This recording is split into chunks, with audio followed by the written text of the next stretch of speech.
Hello everyone.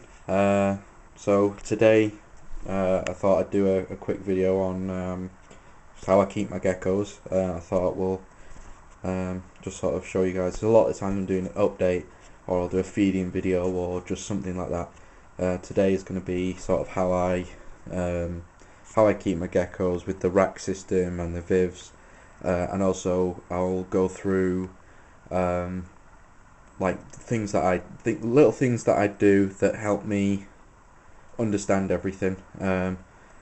Some of it might make sense to you or might not make sense to you, but to me it makes complete sense. Without further ado, we'll go straight onto it. So as you can see here, this is my rack system. There's four shelves and there's 8 tubs. Um, There's only 3 that are actually occupied right now. The rest are all just ready, waiting, set up for the eggs to hatch. At the front, just for effect, as a display thing, because I like to sort of make it look more presentable, I've got my 2 gecko books. This one on the left isn't as reliable. It's good it's good for information in terms of a hobbyist. Like if you're just keeping a leopard gecko for, as you know, as just a pet, as a home hobbyist, that is the good book. But not so much for learning more in-depth stuff. This book here, this is a great book. I mean, I absolutely adore this book. It's brilliant. It has everything in there. You've got from humidity. There's the nutrition section. It even goes into morphs. It goes on to basic care, breeding. Just loads of little things here and there. I mean, it's a great book. I mean, it doesn't cover for the terms of breeding and everything. It doesn't particularly cover everything, but at the same time, it gives you enough of information to go off. But these 2 books plus online research and talking to fellow leopard gecko owners and breeders from across the world helps a great deal. Helps me to get a better knowledge of my animals, really. But I am well knowledged enough to be breeding my animals and to be raising successfully my own babies, and just so on. I'm not particularly a gecko breeder as such. I purely acquired a few animals and just wanted to see if I could do it, really. It's not going to be something I'll be doing every year. I mean, I've done it this year. Next year I'll probably breed 1 or 2 animals, but for the most part, I'm just going to leave it. I'm not going to do breeding as much as I've done it this year. This year I've bred 3 females, all to the same male, and I've ended up with more eggs than I kind of than I thought. But I'm prepared for it, and there's enough room for everyone. And also they'll all be hatching at different dates anyway, so for that it shouldn't really matter. But yeah, as you can see, I've got these 2 tubs on the bottom. This tub here is set up ready for some eggs that are due to hatch. I will be keeping 3 that I particularly like the look of, or that I feel I'd like in my collection. Obviously, I'm fully aware of the hets and and also the lineage, so I'll know where they've come from. I'll know quite a lot about them. When I come around to selling the babies that I won't be able to keep, I'll be doing certificates with them to prove the heritage, sort of their father and their mother, and sort of doing what the hets were, and also what they're possibly het for. In terms of that, I only know the hets of the male. I don't really know much from the females. I know that my normal is a no het. I know that for sure. But I also have, I've also got my hypo tangerine circleback female Sahara. I'm unknown hets, but there's no, I don't think I'm going to be breeding any traits for albinism. but I mean, she's an unknown, so I don't know. I am waiting for those babies to come out. I did kind of breed them to something as simple and recessive as a Blizzard, something that was basic, because then there's not a lot can go wrong. I mean, I know he's a het tramper, but I thought I'd go with a Blizzard, and the het tramper was about as close as I could get without having to travel too far. But I travelled quite a few miles for my male, but I'm quite happy with him. I did have a Blazing Blizzard before him, but obviously he was a Tremper Blazing Blizzard, and he was a bit too much for me to sort of be working with, which is why I wanted something a bit more simpler, such as a Blizzard. Even though it is Het Tremper, even possibly Het Eclipse, I still thought, well, I'll go with something a bit more basic. But yeah, these two bottom ones, I've got one ready for. I'm going to be putting 3 babies in here, which is perfect size for 3, just as they're babies. But the 3 babies that I will keep will go into this tub, and then the other babies will go into these 4 that are here, and just be dotted around the place. In here, there's my normal female, India. As you can see, I've written on the tubs her name, and then we've got clutch number 2014, and she's laid 4 clutches of eggs. They're all doing great. I've lost 2, which were just just dud eggs, but the rest are all fine. You usually get that sort of every once in a while. Not every not every female will produce every single clutch of eggs perfectly fertile and hatch amazingly. Moving on, we've got Sahara. She's my most shown gecko. She's one that I'm more attached to in a way, because I've raised her from a baby. I've watched her grow, and obviously I've got that bit more of an attachment, whereas the others I've kind of bought them when they're like a year or so older. So it's the attachment I have with Sahara isn't quite the same as the others. But I mean, I love them all the same, but Sahara is a favourite in a way. So yeah, those are the tubs on there. I've kind of written down what the crosses were, and sort of, so like here for instance, we have like normal, hypo, albino, and then we have F for female, M for male, Blizzard, Het Tremper, and possibly Het Eclipse. I put that as a possibility. There's no definite answer behind that one, but I did ask the previous owner, and he said that he thinks that it could be Het Eclipse, which is why I wrote it on there, just in case. Then we put CB14 for captive bred, and just for my own benefit, put mixed sexes and mixed morphs, because they'll come out across of pretty much what's just on there now. So there'll be a mixture in there. Majority of them will probably come out as normals or hypos, and obviously they will be Het for Blizzard, Tremper, and then possibly Het Eclipse.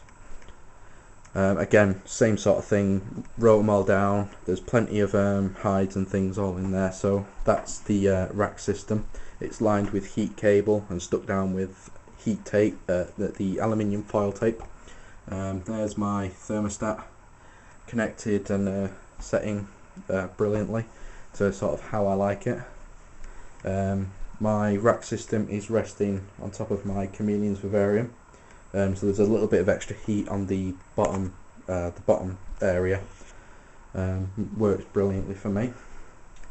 Now obviously we come over to the Viv setups. You've seen these 2 that are in here. Similar as what I did before, we have the name of the gecko, 2014 for the year, clutch, and then we have, see with this I've done like a tally chart, which is the same as I've done on the tubs. There's 3 clutches, but 1 clutch didn't make it, so I've crossed that one out, so it's still classed as she's laid 3 clutches, but that cross across that first one is for my benefit to show that one didn't make it. The 2 that are still incubating are fine, so that they have been classed. Savannah is a hot female, so she's very unlikely to breed. I've put my male with her several times. She's had very small ovulations, but I don't think it was enough for her to allow the male to breed with her. every time she just beat him up basically every time. So she is a very aggressive female. So I am going to count her as a hot female. There's no chances of her breeding, so of course she will purely just be a pet. She is in quite a small setup, but she absolutely adores this setup. I've put her in other setups before. She doesn't quite thrive as much as she does in this one. She adores this one, and if this is what she likes and this is what she's happiest with, I'm happy to just leave her in something, it's small, but she's happy, which is what I'm, kind of aiming for. Just while we're here, things that I kind of like to use. I have I have things like my little set of weighing scales, always coming in handy for weighing the geckos, or when I'm trying to do calculations for the perlite to water mixtures, and just getting the incubation mediums right, or just things like that. This I have is just a plain notebook that I use for things like here. I'll show you now. Here has all of the dates. So we've got, these are for the eggs that are currently in the incubator. Obviously we've got the date that they were laid, the temperature they're incubated at. Also in there we've put how many days, the maximum amount of days. So and then we've also put it in Fahrenheit. In Britain we tend to work with degrees Celsius. Some people work in Fahrenheit, but the majority of us will work in degrees Celsius. We also have the sex of what they are likely to come out. There's no definite answer behind it, but that's what they're incubated for. Then we have an estimated hatch date, which I've worked out, what it should be. So say there, the 24th of the 4th, 2014, 65 days later, should make it the 4th of the 6th, 2014. That's an estimated hatch date. There's no definite answer behind that one. In there's a small box that is pairing. Obviously that writing is tiny and you probably can't see it, but there's the pairing, which just basically, as long as I can see it, I'm not really that fussed. But top one is Hibino Cross Blizzard, just in a smaller way, sort of abbreviated. And then there we have the date hatch, which obviously I won't be putting in until the eggs actually hatch, and then that way I'll know just how accurate I was with working these out. Then on the next page we have things like this, where we can put the project geckos. So here we have project geckos, parent leopard geckos. Then we have the name, the sex, the morph, the age, the eggs laid, and the losses that there were. So eggs that kind of went duds. Obviously there's the names, the sex, the sort of morph that they are, the hets that they have, the age. My oldest is my male, he's 5 this year. Eggs laid, obviously you can see there is sort of how many eggs were laid. So let me just focus there a second. No. There we go. Obviously you can see how many clutches and how many was in that total amount of clutches. So for example, there's 4 clutches, and there's 2 per clutch, so that's, that makes 8 eggs. So that's how many were laid. Then for the male, obviously because he doesn't lay eggs, we've put sired, how many babies in total, and he's sired pretty much all of them. Then you sort of count how many losses there were on the eggs, and just little things like that. On the next page, this isn't actually filled in as of yet. This is purely just getting ready, so that's just the list. So obviously there I will put the date of birth, the morph of the gecko as it visually is, and then the sex, and I can put the hets or any sort of name or some sort of thing that I can put to it that will help me distinguish between each and every each individual, because I will be working with quite a few babies and raising them and getting them ready for their new homes. In here we have the leopard gecko weights. I usually do this on a smaller notebook, but since I've got this one I thought, well, I'll utilise it and use it for just all the leopard gecko stuff. So we have the name, the weight and the date. That's all for today's date, and all of the weights of as they are right now.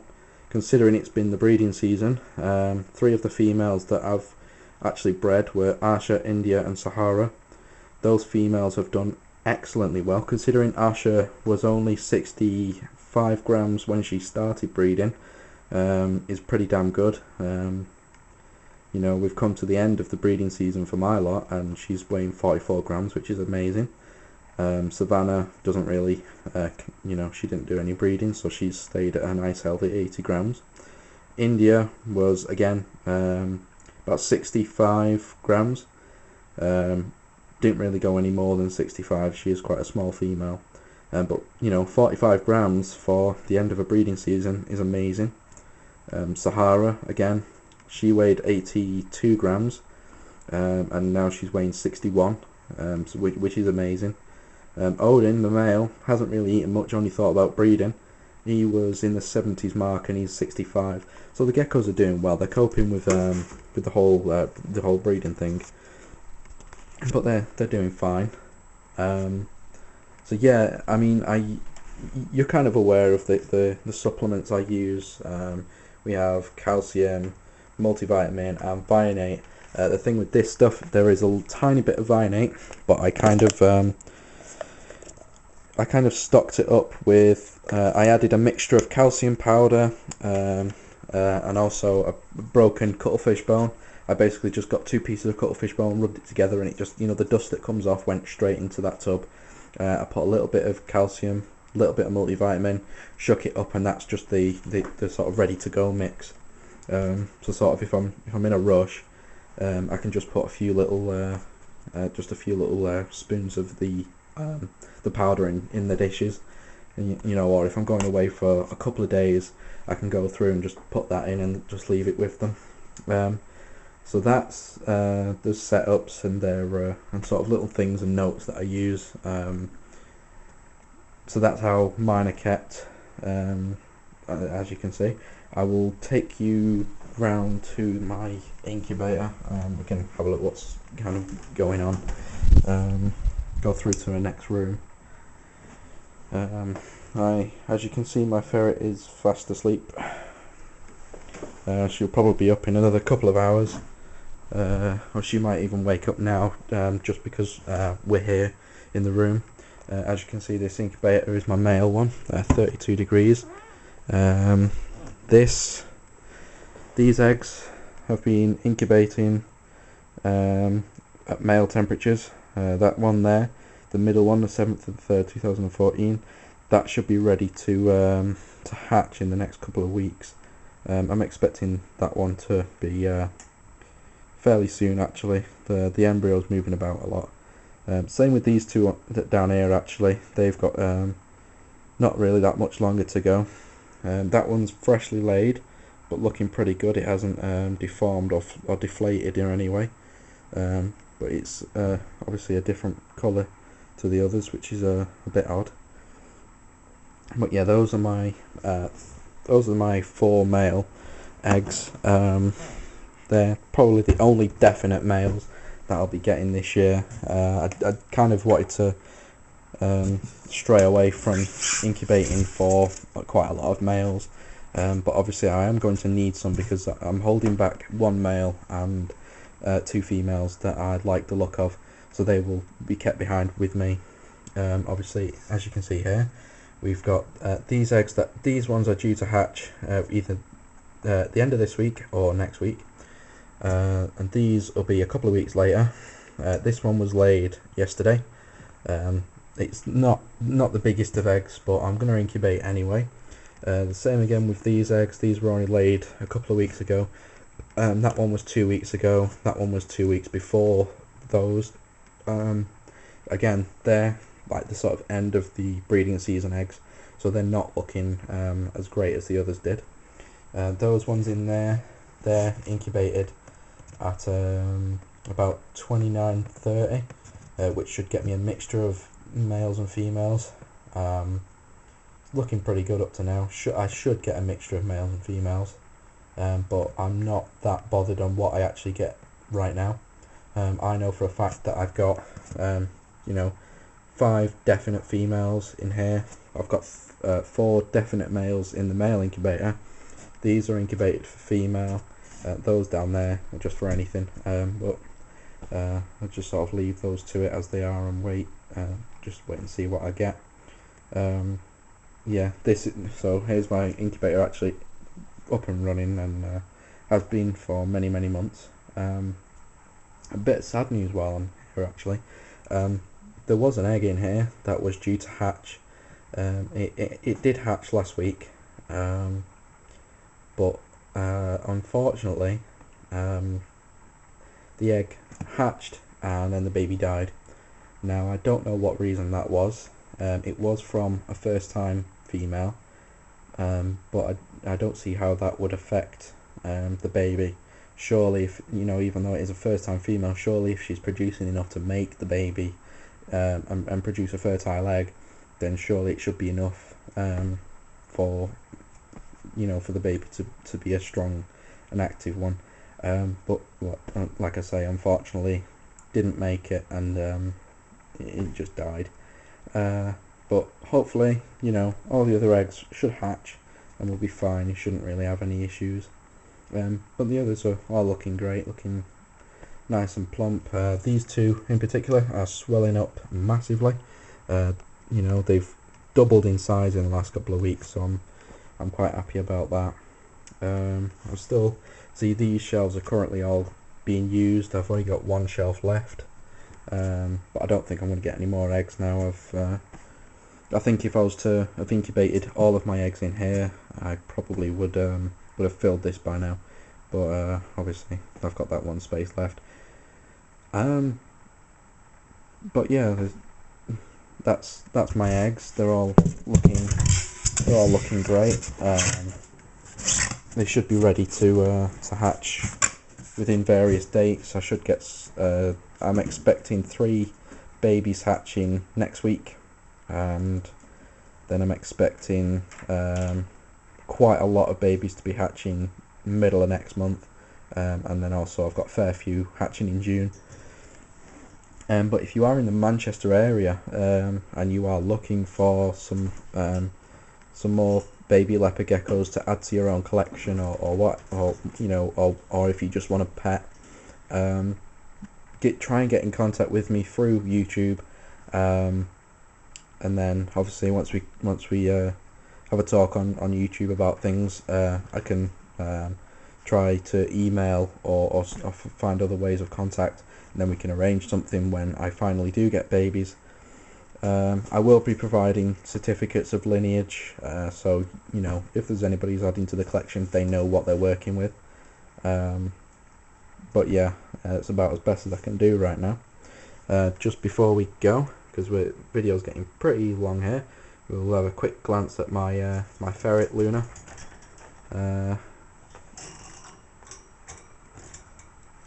Yeah, she's quite calm today. She's not really making a great deal of noise. Normally she makes a hell of a racket. She's kind of just lounging around today, being quite lazy. She is quite lazy as far as ferrets go, though. She does a hell of a lot of sleeping. But yeah, she's alright. The cage is a little bit small, but what you must remember is she doesn't spend all of her time in here. She spends night times in here, and also when I'm not in the house. It's basically like a holding crate, in a way. She doesn't spend all the time in here. She's a lot of the time she's out and about and roaming around in my bedroom, and she gets to roam around the house. She doesn't particularly get along with the dogs, so she's only restricted to certain rooms. But yeah, there's my ferret. If there's anything you want to know, just write a comment in the bottom, or if there's anybody who wants to get in contact for interest in any babies, please let me know. Apart from that, I'd like to thank you all for watching. Sorry it was a bit of a long video, even though I did want to do a short one. But yeah, thank you for watching, and comment, rate and subscribe. Alright, see ya.